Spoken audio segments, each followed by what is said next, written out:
नमस्कार, मैं हूं केशव पंडित और आप देख रहे हैं देश का तेजी से बढ़ता एटीवी न्यूज़ चैनल। इस वक्त आप देख रहे हैं हमारा खास कार्यक्रम सीधा सवाल।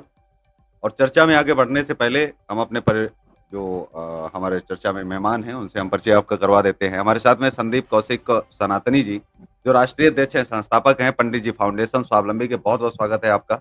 हमारे साथ में सतीश चंद्र ध्यानी जी हैं, जो प्रवक्ता हैं और कोषाध्यक्ष हैं भगवान श्री परशुराम सेना संघ के। आपका भी बहुत बहुत स्वागत है ध्यानी साहब। हमारे परशुराम साथ सेना में संघ। अशोक शर्मा जी हैं, जो राष्ट्रीय अध्यक्ष हैं नौजवान सभा के। अशोक शर्मा साहब, आपका भी एटीवी पर बहुत बहुत स्वागत है। धन्यवाद। हमारे साथ में कुछ देर में अविरल मलिक जी, जो राष्ट्रीय प्रवक्ता है भारतीय जनता पार्टी के, वो भी जुड़ सकते हैं। और जो भी मेहमान आएंगे हम परिचय भी देते चलेंगे और उनसे सवाल भी पूछते चलेंगे। लेकिन आज का जो विषय है वो राजकुमार सैनी को लेकर के है। हमारा चैनल लगातार उनको लेकर के चला रहा है, क्योंकि वो एक ऐसे नेता हैं कि इस समय क्यों बयान दे रहे हैं ये भी समझ से परे है, और ऐसे बयान निकल के क्यों आ रहे हैं। राजकुमार सैनी जो है वो पूर्व सांसद हैं भाजपा के, और लगातार टिप्पणियों के लिए जो है वो जाने जाते हैं। रामायण और महाभारत पर टिप्पणी उन्होंने 2023 में की थी। उन्होंने दावा किया था कि आर्कियोलॉजिकल विभाग ने शपथ पत्र देकर कहा है कि रामायण और महाभारत कोई ऐतिहासिक प्रमाण नहीं है। इस बयान को ब्राह्मण समाज ने धार्मिक ग्रंथों का अपमान भी माना।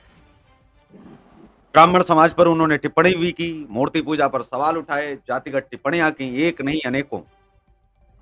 इन बयानों के बाद में उन पर जो कार्यवाही होनी चाहिए थी, जो संवैधानिक कार्यवाही होनी चाहिए थी, जो व्यक्ति संविधान को पैरों तले रौंद कर कुचल कर आगे बढ़ रहा है, और वह व्यक्ति जो जेल में होना चाहिए था खुलेआम घूम रहा है, करवाना चाहता क्या है आखिर?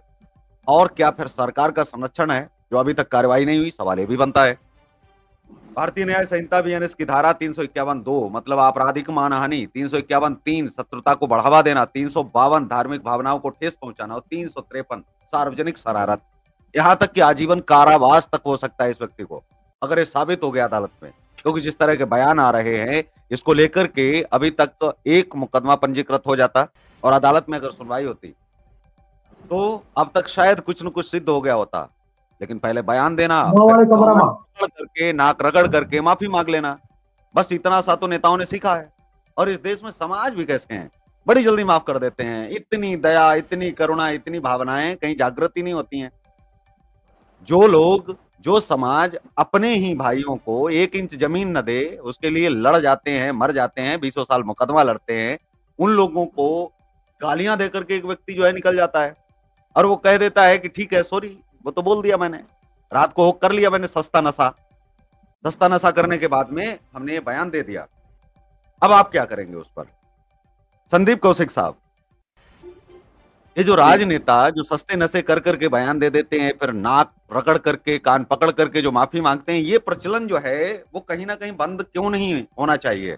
और क्यों समाज माफी दे देता है? माफी किस बात की? अपराध अगर है तो साबित होना चाहिए, सजा होनी चाहिए, ताकि लोगों के लिए और ये जो है वो बन सके, ताकि लोग इस तरह की बयानबाजी से बचें। अगर कुछ लोग जेल जाएंगे तो मुझे लगता है कि समाज से गंदगी भी साफ होगी। जी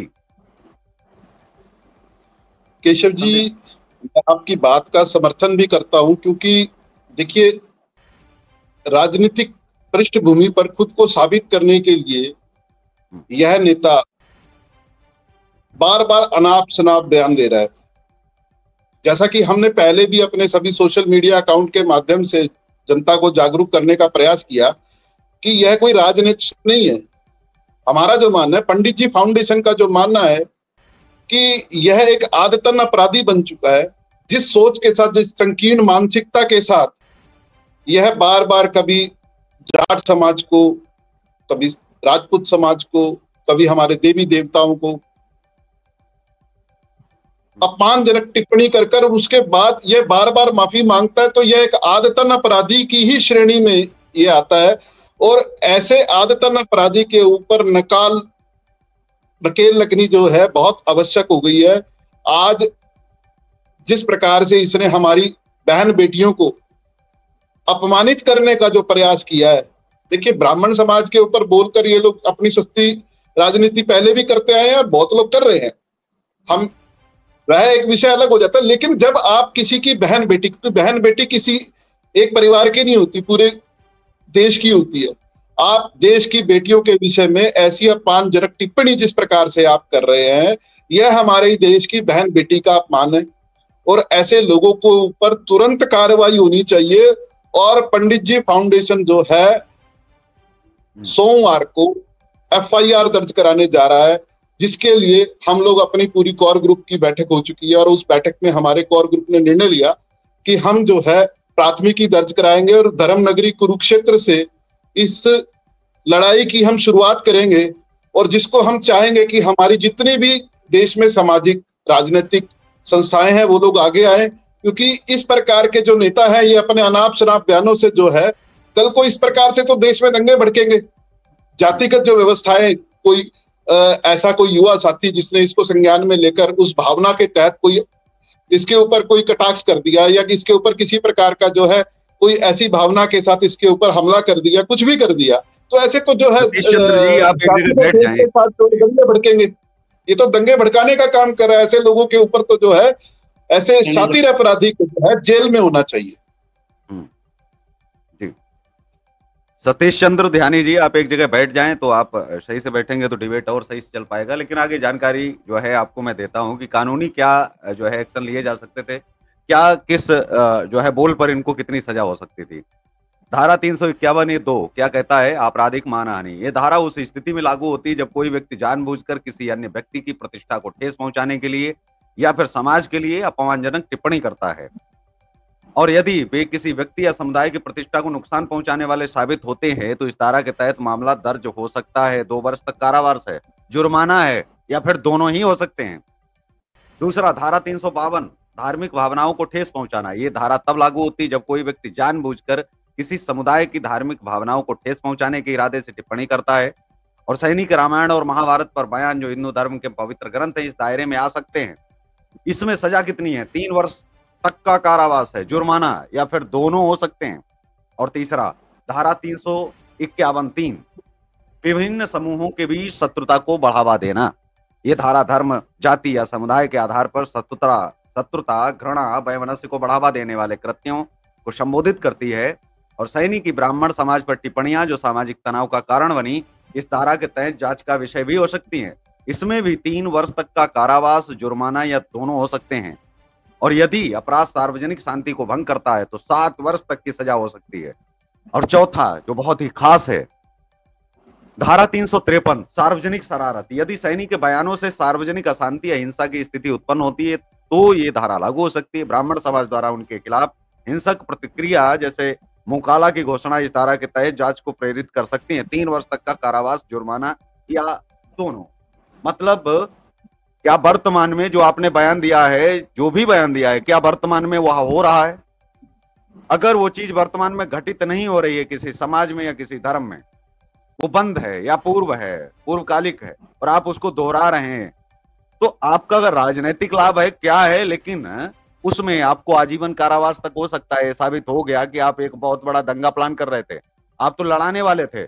और ये 353 ये क्यों नहीं लग सकता है? अगर ये मुकदमा लड़ा जाता तो मैं मानता हूं निश्चित तौर पर इनके ऊपर जितनी भी हमने धाराएं बताई हैं वो सारी की सारी लागू होती।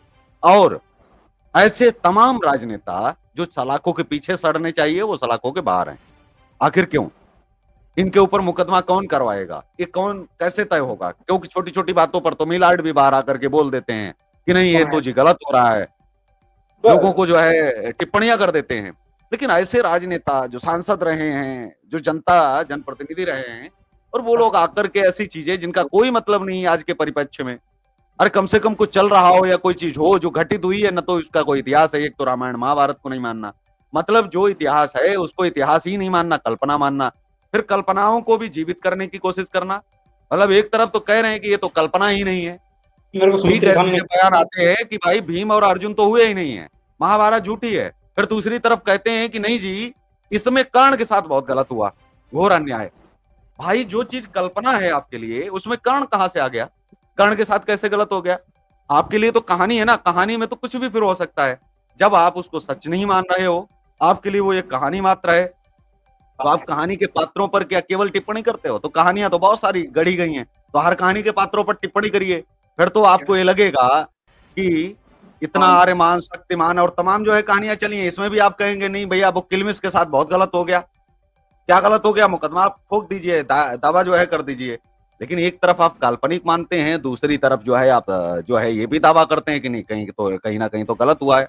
बहुत लोग कहते हैं कि नहीं रामायण तो साहब काल्पनिक है, राम जी काल्पनिक है। लेकिन जो शंबुक का वध है वो सही है, वो सही है। सबरी, माता सबरी का जो किरदार है वो सही है, उसमें कोई दिक्कत नहीं है। भगवान महर्षि वाल्मीकि वो सही है, लेकिन रामायण झूठी है।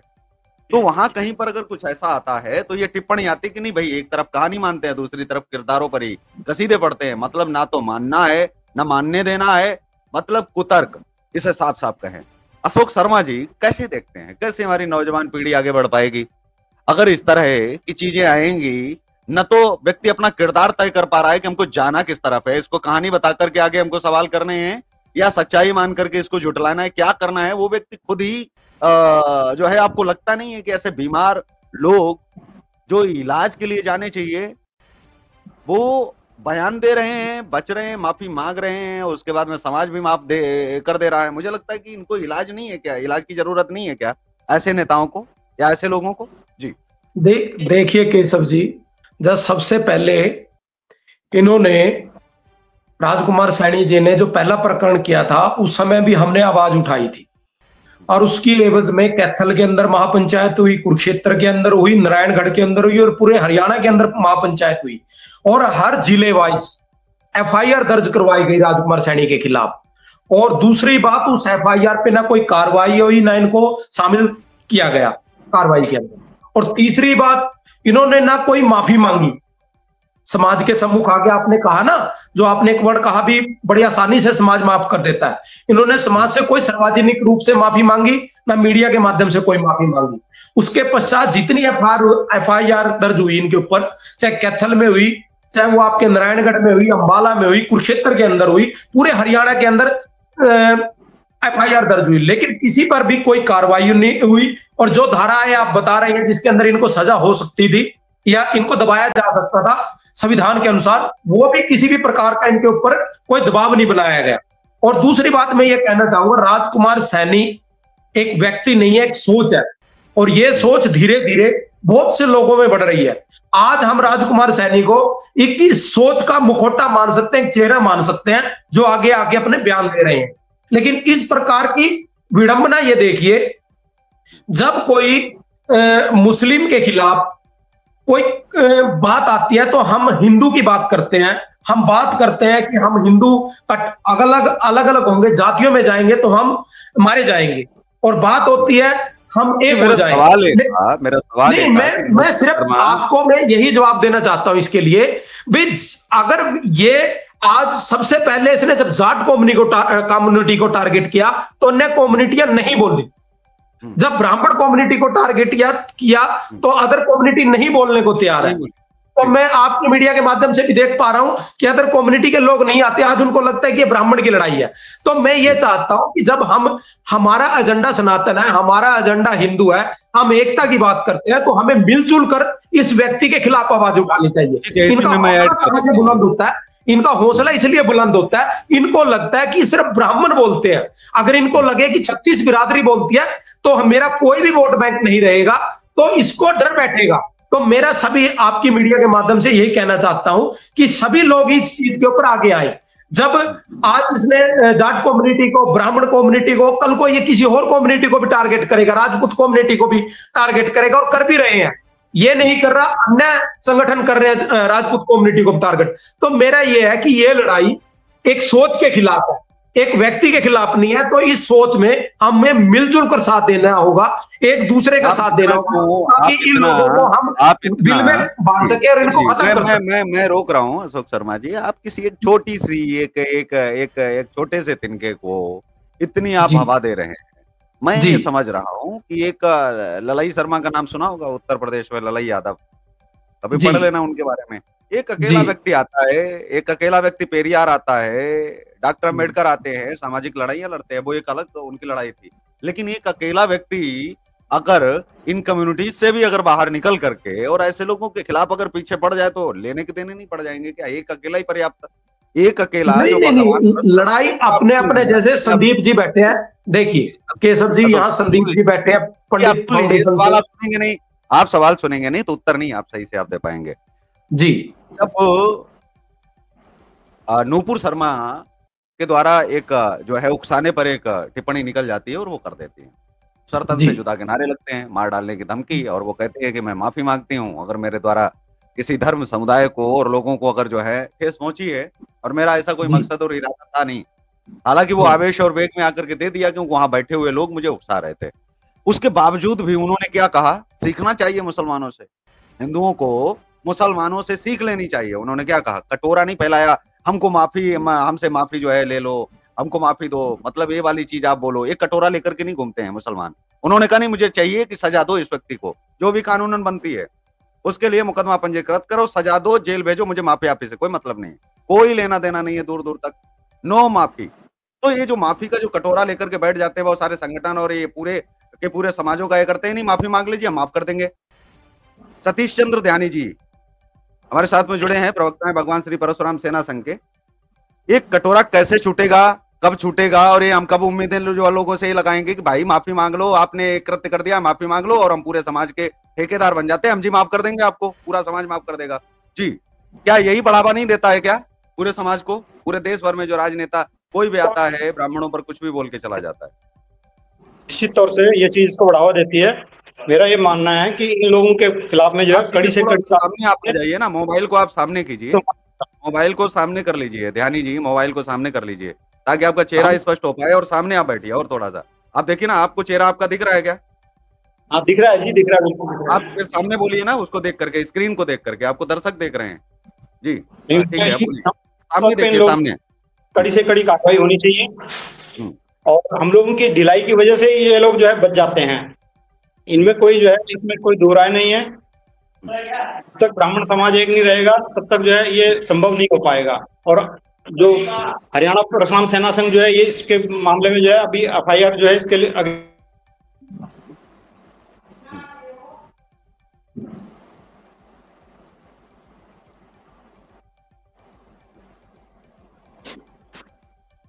शायद उनकी जो है आवाज नहीं आ रही है आचार्य। हाँ जी, ध्यानी जी। हाँ जी, आवाज आ रही है? हाँ जी, बिल्कुल आपकी आवाज आ रही है। मेरा मानना यही है कि हम लोग को जो है एक साथ जो है इकट्ठा होकर जो है इनके खिलाफ में आवाज उठानी चाहिए। और हरियाणा यहाँ जो है परशुराम सेना संघ जो है जल्दी से जल्दी इनके ऊपर एफआईआर लॉन्च कराने जा रही है। जब तक हम एक नहीं होंगे तो ये संभव नहीं हो पाएगा, क्योंकि ये लोग जो है राजनीति की आड़ में जो है अपना बचाव करते रहते हैं हमेशा ही। ओके, आचार्य राम मेहर जी, सीधा सवाल है आपसे कि देश में जब ऐसे राजनेता कोई अनर्गल टिप्पणी और बयान देते हैं तो उनसे हम एक ही अपेक्षा करते हैं कि माफी मांग लें आकर के, और हम माफ कर देते हैं। माफी मांगने का ये जो कटोरा लेकर के समाज जो घूमते हैं, वो कटोरा जो है 1-1 रुपया मांग लें सभी से, और केस लड़ने के लिए मजबूती करें, सुप्रीम कोर्ट का बढ़िया अच्छा वकील हायर करें और सीधे सीधे कहें कि सुप्रीम कोर्ट का ये वकील हम हायर कर रहे हैं, इसमें 10 लाख रुपए खर्च आएगा जी, ये सांसद जेल तो जाएगा ही जाएगा। सांसद हो, विधायक हो, इस देश का मंत्री हो, मुख्यमंत्री हो, कोई भी विवादित टिप्पणी अगर किसी समाज पर करेगा वो जेल जाएगा अगर असंवैधानिक काम करेगा। तो क्या ये कटोरा इस चीज के लिए भी पसारा जा सकता है कि नहीं? और मुझे लगता है इसमें कोई गलत बात नहीं है, क्योंकि वो तो समाज उत्थान के लिए है।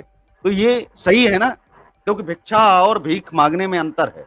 हम जिस भीख की अपेक्षा करते हैं उसकी बजाय भिक्षा मांग के गुजारा कर लें, अपने स्वाभिमान के लिए भिक्षा मांग लें अपने ब्राह्मणों से, तो वो ज्यादा बेहतर है या हम भीख मांगे कि भाई वो हमसे माफी मांगे। जी, आचार्य राम मेहर जी।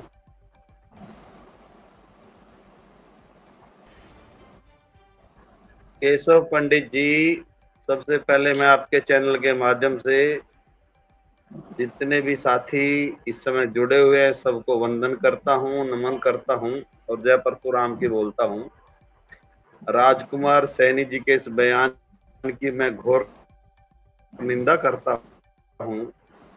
इसमें जितने भी हमारे भाई जुड़े हुए हैं और जो देख रहे हैं, केशव जी बीच में मैं बोलना चाहूंगा। 20 लाख केशव जी, केशव जी, केशव जी, हमारे लिए हमारे समाज का स्वाभिमान मायने रखता है। लास्ट इनके स्टेटमेंट के बाद में आप जी जी कंटिन्यू प्लीज राम मेहर साहब। केशव पंडित जी, मैं यही कहना चाहता हूँ कि राजकुमार जी एक जिम्मेवार देश की बड़ी पंचायत के लोकसभा में सांसद रहे हैं और विश्व प्रसिद्ध नरेंद्र मोदी जैसी सरकार में रहे हैं, तो उनको ऐसे बयान देने से पहले विचार करना चाहिए और कानून और संविधान को मद्देनजर रखते हुए अपनी वाणी पर ऐसा विराम देना चाहिए। और राजकुमार सैनी जी को पहले भी काफी संगठनों ने समझाया है और चेतावनी दी है। अब ये जो ब्राह्मण जो सर्वभवन्ते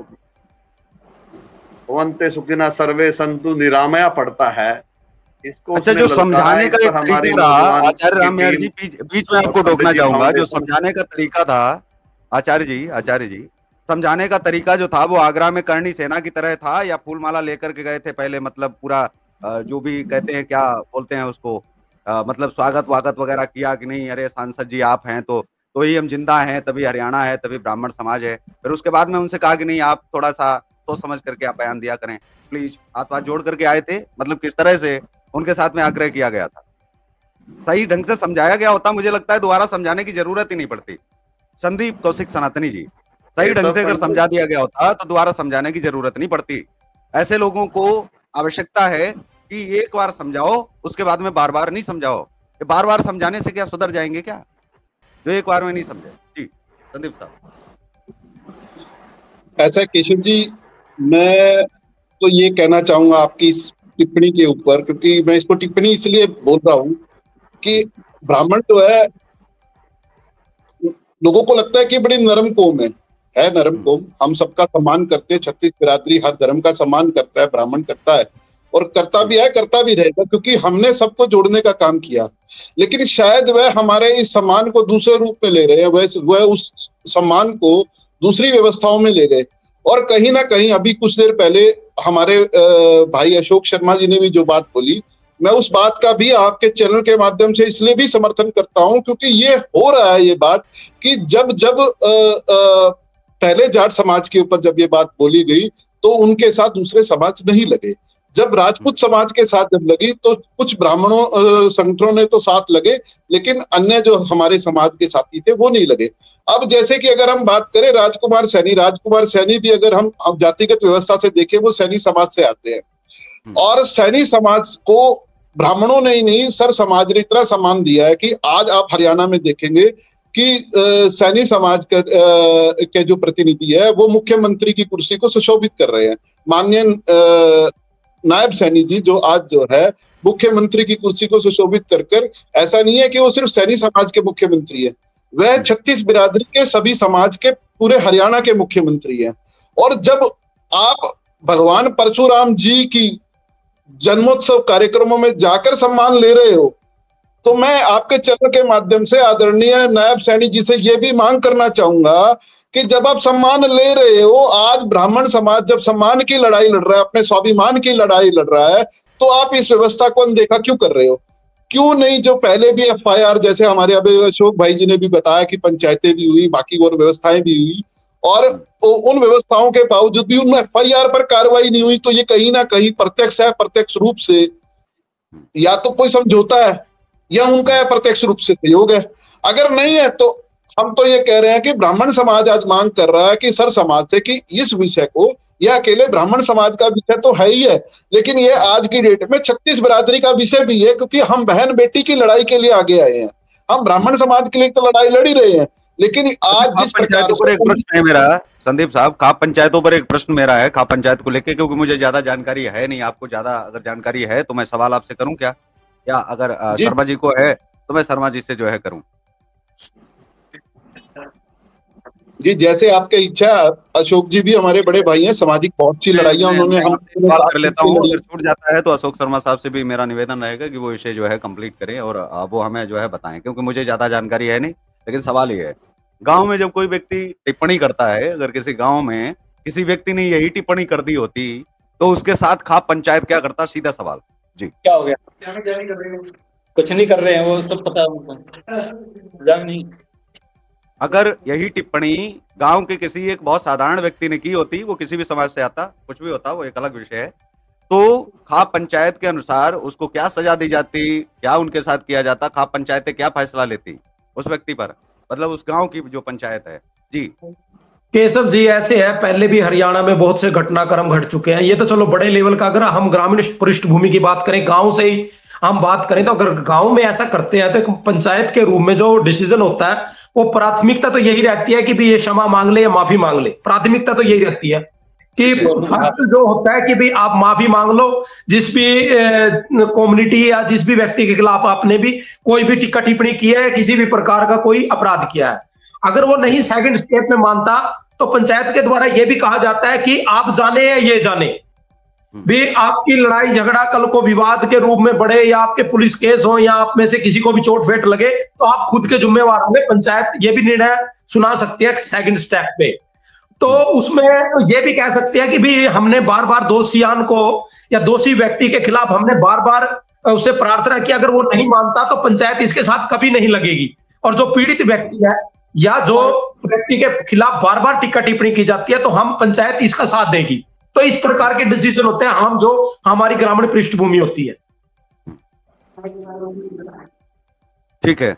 और एक सवाल अशोक साहब और है, जब एक समाज पर टिप्पणी की गई तो बाकी के समाज जब चुप रहे, तो आज जिन समाजों पर टिप्पणी हो रही है तो वो तो खुश हो रहे होंगे।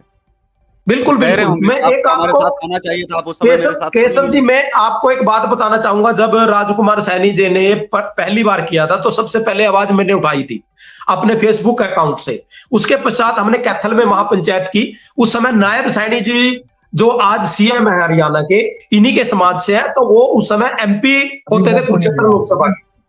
तो हमने वहां 48 घंटे का समय दिया कैथल की महापंचायत में भी, सैनी समाज भी स्पष्ट रखे अपनी बात भी, वो क्या राजकुमार सैनी के साथ है या इसको व्यक्तिगत टिप्पणी मानता है भी, ये व्यक्ति की अपनी व्यक्तिगत टिप्पणी है। तो सैनी समाज अपनी भूमिका हमारे, क्योंकि हम चाहते हैं कि समाज में भेदभाव ना हो। एक व्यक्ति गलत हो सकता है, समाज गलत नहीं हो सकता। तो हमने यही बात की प्राथमिकता को लेकर एक महापंचायत की। हमने नायब सैनी जी को और इनके जो सैनी समाज के गुरनाम सिंह सैनी जी जो प्रधान थे जिले के, हमने उनके आगे भी ये बात रखी भी, आप अपना स्पष्ट करें कि आप राजकुमार सैनी जी के साथ हैं या आप 36 भाईचारे के साथ हैं। तो आप उसके अंदर ये पाएंगे कि 48 घंटे के अंदर नायब सैनी जी ने कैथल के अंदर एक प्रेस कॉन्फ्रेंस की। प्रेस कॉन्फ्रेंस के अंदर स्पष्ट शब्दों में कहा कि ये राजकुमार जी की अपनी व्यक्तिगत सोच है। सैनी समाज ब्राह्मण समाज का सम्मान करता है और ब्राह्मण समाज के साथ भाईचारा बरतता है और बरतता रहेगा। मैं इस व्यक्ति के साथ नहीं हूं। तो उसके बाद आपने देखा होगा इन दोनों की भी कंट्रोवर्सी हुई।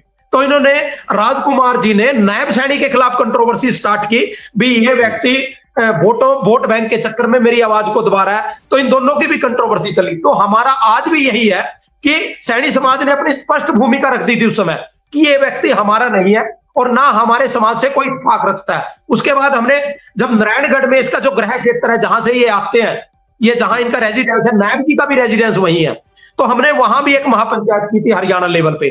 तो वहां भी सैनी समाज ने पंचायत में आके स्पष्ट कर दिया था कि हमारा कोई भी इस व्यक्ति से कोई भी सरोकार नहीं है।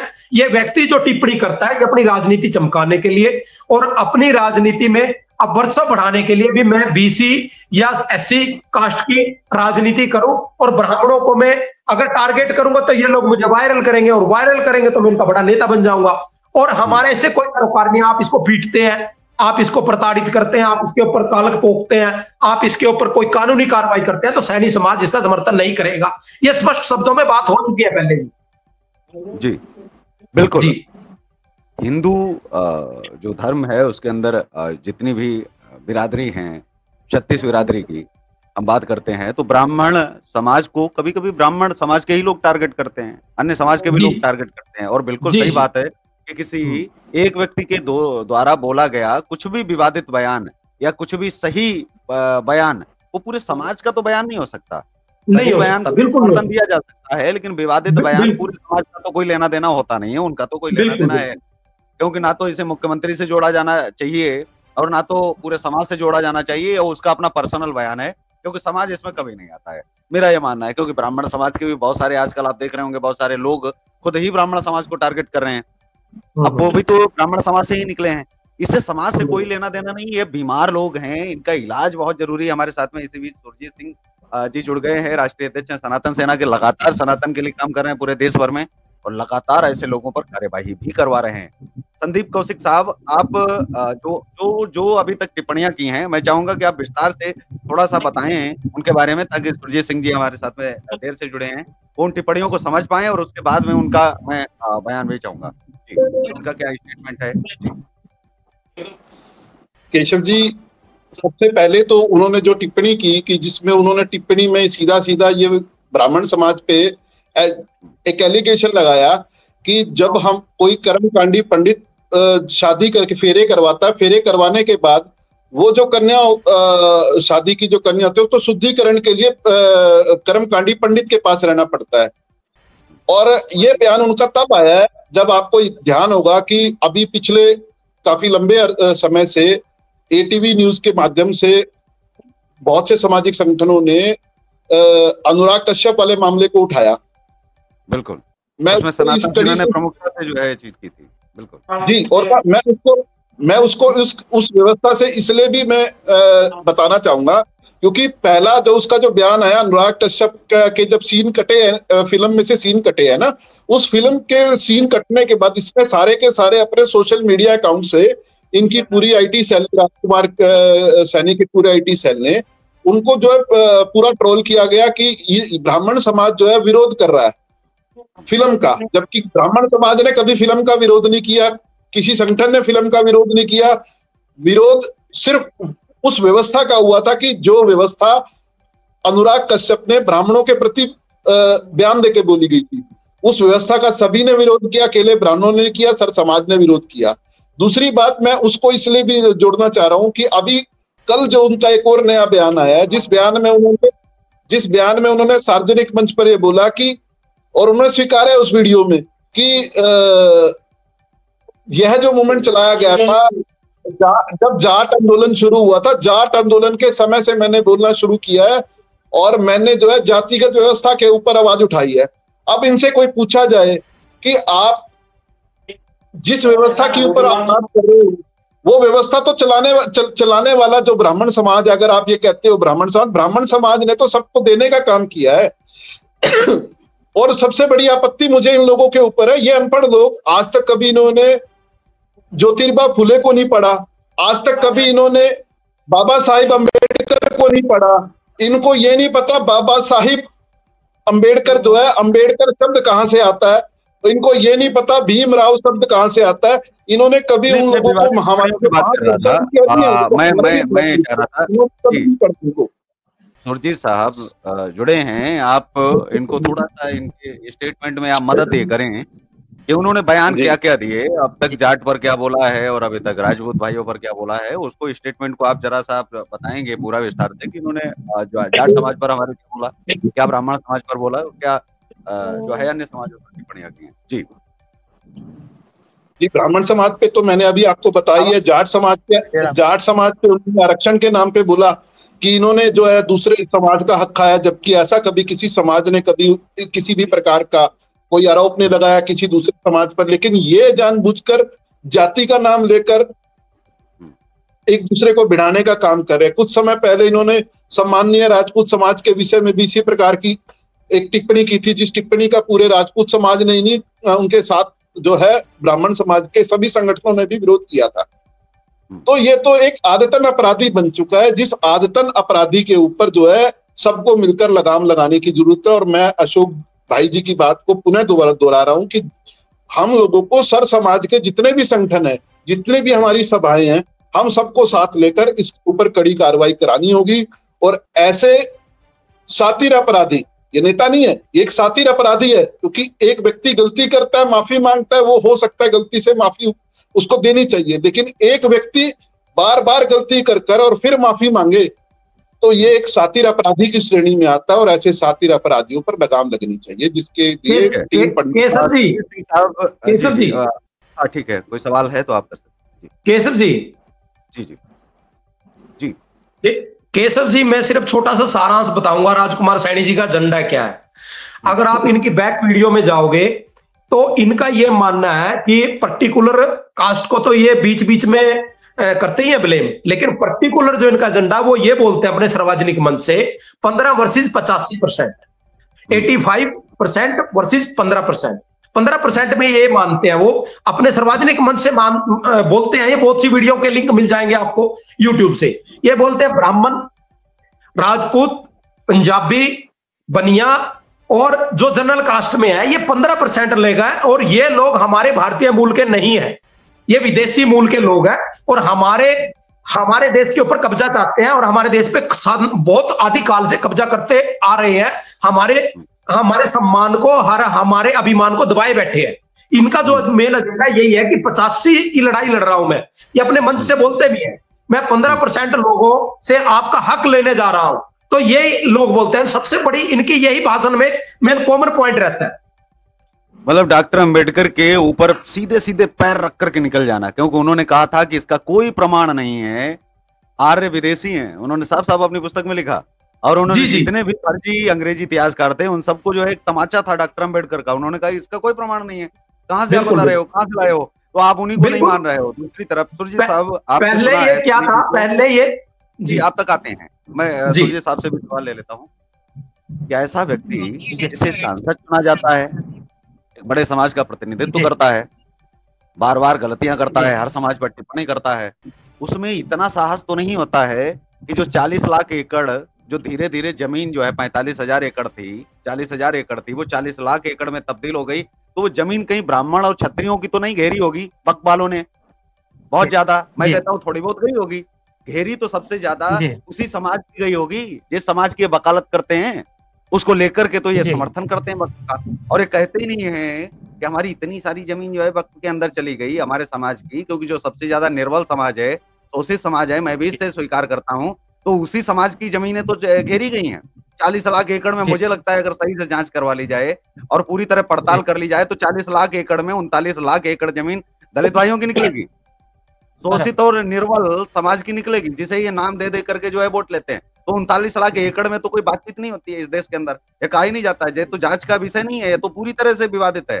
भाई जो दमदार है, जो मौजूद है, जिसे आप मजबूत मानते हैं, उसकी जमीन को लेने जाएगा, लट निकाल के नहीं लाएगा, 4 बजाएगा, दोबारा नहीं जाएंगे बक वाले भी और कोई भी नहीं जाएगा। लेकिन जो निर्बल समाज है, जो बेचारा शोषित समाज है, लगातार रह रहा है, आप उसके लिए कभी खड़े नहीं हुए। 39 लाख एकड़ उसकी जमीन चली गई। आपको मैं जानना चाहता हूँ कि ऐसे लोग बीमार लोग हैं या आदतन अपराधी हैं, इन दोनों में क्या अंतर है? आदतन अपराधी और बीमार में कार्यवाही क्या होनी चाहिए, एक्शन क्या लिए जाने चाहिए? जी सुरजीत सिंह साहब। क्या है ना कि पिछले कुछ महीनों से ना ये टिप्पणियों की बाढ़ सी आ गई है। कोई ना कोई नेता या कोई भी व्यक्ति जो है कहीं ना कहीं कुछ ना कुछ टिप्पणी कर ही दे रहा है किसी समाज पे, किसी पे समाज का और देश का माहौल खराब करने का। ये लोग ना मानसिक रूप से जो है एकदम विलक्षित लोग हैं, इनका मानसिक संतुलन पूरी तरह खराब हो गया है। ऐसे लोगों के ऊपर कड़ी करेगा और समाज को चाहिए कि ऐसे लोगों को समाज से बहिष्कृत कर देना चाहिए जो है, क्योंकि ये लोग ना देश के हैं ना समाज के हैं। ये हमेशा कोशिश करते हैं कि आप जो है आप आपस में लड़ते रहें जो है और उसका बेनिफिट इनको मिले। ये अपने आप को ना उस समाज का या जिसके बारे में बोलते हैं, जिसके अगेंस्ट बोलते हैं और जिस समुदाय का सपोर्ट करते हैं उसके मसीहा बनने की कोशिश करते हैं। तो ऐसे लोगों को जो है समाज से बहिष्कृत करना चाहिए जो है, तभी कुछ हो सकता है। और ये अकेले नहीं होगा, समाज मतलब ऐसा नहीं है कि वो उसी जाति से उसको बहिष्कृत करना, नहीं, हर तरीके से समाज मतलब जितने भी जाति के लोग हैं जो बहुत सारे संगठन चला रहे हैं वो लोग, उन सबको एक इनके ऊपर एक आंदोलन चलाना चाहिए और उनको बहिष्कृत कर देना चाहिए पूरी तरीके से। मतलब एक व्यक्ति विशेष को, क्योंकि वो कोई टिप्पणी किसी समाज की तो है नहीं, न तो पूरे समाज के लोग ठेकेदार हैं, तो जो व्यक्ति विशेष है उसके खिलाफ जो है वो बहिष्कार जो है होना चाहिए कि ऐसी टिप्पणी आती है। दूसरा, हमने अभी थोड़ी देर पहले बताया भी था कि कानूनन इनको आजीवन कारावास तक हो सकता है अगर ये साबित हो जाता है। हालांकि 3-3 साल की, 2-2 साल की कई धाराओं में जो है वो है, मानहानि भी हो सकती है और जुर्माना भी है, जुर्माना और सजाएं दोनों हो सकती हैं। अगर हम जोड़ें तो कम से कम 10 से 15 साल की भी सजा हो सकती है और कम से कम 7 साल भी सजा हो सकती है। इसको लेकर कानून का उपयोग हम लोग जो कम करते हैं, क्या उसका भी ये फायदा नहीं है? क्योंकि संविधान को हाथ में क्या अब लेने की जरूरत नहीं है, क्योंकि अब तलवार का तो जमाना नहीं रहा। संविधान भी हम पूरा पकड़ना नहीं चाहते, न तो लोगों को पकड़ाना चाहते हैं कि अब वाकई में हमें एक बार संविधान पकड़ के सही से पूरे समाज में गंदगी जो फैली हुई है पूरे देश में, इसे साफ नहीं कर देना चाहिए। संविधान क्या कर नहीं सकता अगर हम सही ढंग से पकड़ लें संविधान को? जी, क्योंकि आप तो काफी लंबा अनुभव है आपको और आप हमेशा कानून का ही सहारा लेते हैं। जी जी हाँ, ये तो है कि एक्चुअली क्या है ना कि लोगों को नॉलेज भी है कानून का, लोग उस सिस्टम में आना भी चाहते हैं, मगर जो हमारी जो प्रणाली है, जो सिस्टम है, जो काम करने के लिए जो कानूनी है, वो ना काम हो नहीं पाता। लोग परेशान होके छोड़ देते हैं। अब हम लोग जैसे संगठन चला रहे हैं, तो बहुत सारे लोग पीछे हैं, उनको हमसे उम्मीदें होती हैं कि नहीं, ये लोग लगे हैं, ये लोग कुछ करेंगे। बहुत सारे प्रेशराइज़ करने के बाद भी बहुत सारी चीज़ें नहीं होती। तो ये तो है, मगर सिस्टम भी थोड़ा चेंज होना चाहिए। हमें सिस्टम के खिलाफ आवाज उठानी चाहिए कि अगर इस तरह की बयानबाजी या इस तरह का कुछ आता है और इस पे कानून को तत्काल में जो है कार्रवाई करनी चाहिए। बहुत ढीला ढाला रवैया होता है जिसकी वजह से इन लोग को मौका मिल जाता है। जैसे आपने बोला मानहानि की बात की, सजा की बात की, कोर्ट में जाने के बाद भी 2-2 साल 3-3 साल लग जाता है इस पे आउटपुट आने में। तो 3 साल कौन व्यक्ति जो है समाज के लिए उसके लिए लड़ेगा? तो बहुत सारी चीजें हैं, मगर इसमें जो कानूनी प्रक्रिया है उसको, उसमें सिस्टम में थोड़ा चेंजेस लाना होगा। मतलब और आप ये चाहते हैं कि एक संविधान द्रोह जैसी एक धारा आए और जिसको सरकार स्वयं लड़े। अगर किसी ने संविधान को कुचला है, कोई व्यक्ति अगर छोटी सी एप्लीकेशन देता है, सबूत अपलोड कर देता है साइट पर जाकर के, तो उसका निराकरण हो जाना चाहिए। सरकार को जांच करवानी चाहिए और एक नया विभाग खोल लेना चाहिए ताकि ऐसे लोगों को तत्काल सीधा अंदर किया जा सके। अगर कोई व्यक्ति जो बयान देता है उसमें क्या है कि एक आम आदमी भी शिकायत करेगा और कार्रवाई हो जाएगी, क्योंकि उसकी जरूरत फिर संगठनों की नहीं रहेगी। लोग संविधान द्रोही नहीं बनेंगे, चाहे जो बनेंगे उनको पता है कि उनका रास्ता जेल तक जाता है, साफ है। जी अशोक शर्मा जी। जी केशव जी, अभी हाल ही में एक बहुत बड़ी घटना हरियाणा में घटी, आप सभी परिचित है उससे भी। एक लोक गायक है अपने यहाँ के हरियाणा के मासूम शर्मा। तो गन कल्चर के गाने की वजह से एक नया कानून पास हुआ और उस कानून के तहत उनके गानों को बंद कर दिया गया और मोस्टली शो भी रद्द कर दिए गए। तो राजकुमार सैनी जी के लिए क्यों नहीं ऐसा कानून होता कि इन्होंने बार बार गलती की है, एक बार नहीं की, पहले भी आज से 6 से 7 साल हो गए, इनको 10 ही साल हो गए होंगे लगातार इस प्रकार की टीका टिप्पणी करते हुए। तो इस प्रकार का क्यों नहीं, आप सरकार भी वही है जिन्होंने मासूम शर्मा के गाने बंद किए, और इस प्रकार का कोई उपद्रव ना पहले आपस में कोई समाज न लड़े। तो क्यों नहीं, मैं चाहूंगा कि आपके चैनल के माध्यम से मैं सरकार को भी आगाह करता हूं, प्रार्थना करता हूं, रिक्वेस्ट करता हूं कि आप जिस प्रकार से आप एक गन कल्चर को लेकर गाना लेकर आपने बंद किया, इस प्रकार के आप राजकुमार सैनी की टीका टिप्पणी को भी बंद करें और उनके खिलाफ भी कानूनी कार्रवाई करें। ठीक है संदीप कौशिक जी, क्या किसी संगठन ने, एक संगठन का मुझे नाम आप बताएं जिसने ये कहा हो कि जाति निंदा कानून और ईश निंदा कानून कम से कम पूरे देश में नहीं तो हरियाणा में तो आप ले ही आइए, आप जो है पेश कीजिए विधेयक को और कानून बनाइए। जाति निंदा कानून बनना चाहिए, ईश निंदा कानून मतलब ना तो कोई किसी के ईश्वर के बारे में गलत बोल पाए, उसके लिए पहली बार अगर कुछ मतलब इस तरह से किया जाए ताकि साफ हो। जैसे कोई फेसबुक व्हाट्सएप पर कुछ गलत लिखता है, अनर्गल टिप्पणी देता है, तो पहली बार उसके लिए सजा और जुर्माना दोनों होने चाहिए। उसमें से जुर्माना को प्राथमिकता दी जा सकती है, दूसरी बार में जुर्माना और सजा दोनों में से एक को, और फिर उसके बाद में जो है तीसरी बार जुर्माना और सजा दोनों ठोक दिए जाएं। तो क्या इस तरह से जाति निंदा कानून और ईश निंदा कानून की मांग नहीं करनी चाहिए क्या सभी संगठनों को मिलकर के? और क्या किसी संगठन ने आज तक की है क्या सरकार के खिलाफ एक आंदोलन की जाति निंदा कानून बनना चाहिए? कोई किसी की जाति पर टिप्पणी नहीं कर पाएगा उसके बाद। जी केशव जी, मैं और संगठनों के विषय में तो मैं क्या कहूं, लेकिन आप पिछले 1 साल से लगातार देख रहे हैं। अगर आज आप हमारा सोशल मीडिया अकाउंट देखेंगे तो लगातार पंडित जी फाउंडेशन स्वावलंबी संस्था जो है लगातार ये मांग कर रही है कि सरकार जो है, केंद्र सरकार, जब हम लोग वक्फ बोर्ड के तक के लिए तो कानून बना सकते हैं और चीजों के लिए कानून बना सकते हैं। आज अगर हम देश में और व्यवस्थाओं के ऊपर बात करें, आज की डेट में जातिगत व्यवस्था के ऊपर बहुत ज्यादा टिक्का टिप्पणी और लड़ाइयां हो रही है। आप धर्म निंदा के ऊपर देखिए, रोज कोई ना कोई किसी न किसी मामले में थाने में कोर्ट पे खड़ा है, क्योंकि कोई ना कोई धर्म, कभी हमारे देवी देवताओं को, कभी किसी को कटाक्ष किया जाता है, कभी गानों के माध्यम से, कभी फिल्म के माध्यम से, और कभी राजनेताओं द्वारा बयानों के माध्यम से। तो ये तो हम पंडित जी फाउंडेशन स्वावलंबी संस्था लगातार पिछले लंबे अरसे से, और ये राजकुमार सैनी वाला मामला भी और अनुराग कश्यप वाला मामला भी और पीछे जितने भी मैं आपको बहुत सी ऐसी व्यवस्थाएं गिनवा सकता हूँ। समय भी हो रहा है। मैं पंडित जी फाउंडेशन ने बार बार मांग की है सरकार से कि ईश निंदा, जातिगत निंदा और धर्म निंदा के ऊपर कठोर से कठोर कानून आना चाहिए। और इस तरह के जो शातिर अपराधी है उनको सीधा जेल होनी चाहिए। ठीक है, अशोक शर्मा जी क्लोजिंग कमेंट के साथ में जी।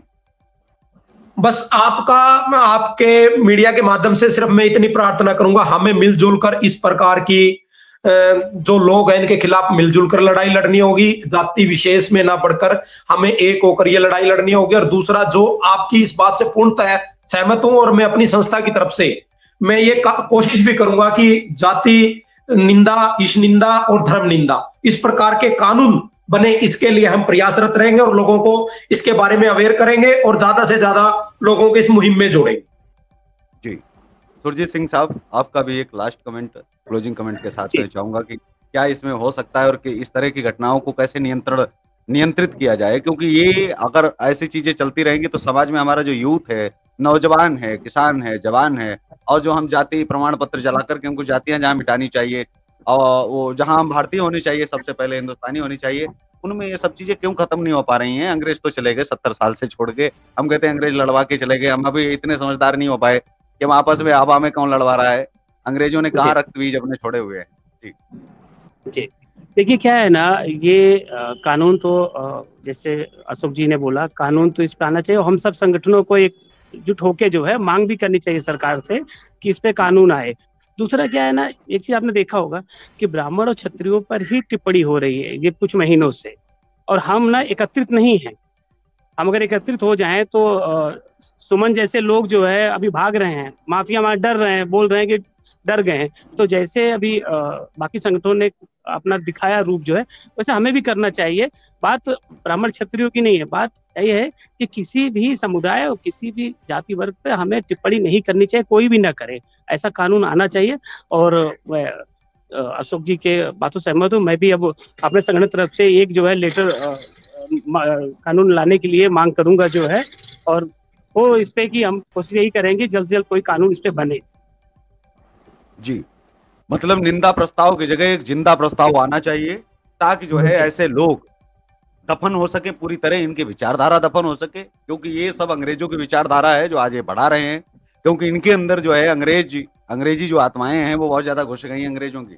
ब्रिटिशर्स चले गए लेकिन उनकी आबो हवा, उनकी महक अभी भी अगर कहीं है तो यही है, लेकिन खास करके वो नेताओं में है, क्योंकि वो कहीं ना कहीं राज और शासन जो है करना चाहते हैं, लेकिन कैसे वो भारत की छाती पर पैर रख करके, संविधान को रौंद करके, कुचल करके, महापुरुषों का नाम ले करके इतनी घटिया और इतनी बेहुदा टिप्पणियां करते हैं कि उनको शायद ही कोई सभ्य समाज, शायद जिस समाज से वो आते हैं उनका भी समाज इस चीज को सहन कर सके। तो आज के इस कार्यक्रम में बस इतना ही, लेकिन चलते चलते इतना ही कहेंगे कि ऐसे लोग अगर हैं आपके आसपास भी, उनका इलाज बेहद जरूरी है, क्योंकि ये लोग बीमार हैं और वाकई बीमार हैं। इन लोगों के लिए हमें मांग सरकार से करनी चाहिए कि ऐसे लोगों के लिए आपको एक पागल खाना खोल ही लेना चाहिए, और क्योंकि इनका इलाज तो वहां होगा, ये तो जेलों में डालने के लायक भी नहीं है, वहां जाकर के भी अच्छे खासे लोगों को भी खराब कर देंगे, वहां भी माहौल ही खराब कर देंगे, क्योंकि राजनेता जहां भी जाते हैं वहां राजनीति शुरू कर देते हैं। ऐसे लोगों के लिए पागल खाने बनवाइए, बीमार लोगों का इलाज करवाइए, और इनका क्या हो सकता है इनको पहले इंसान आप बनाइए।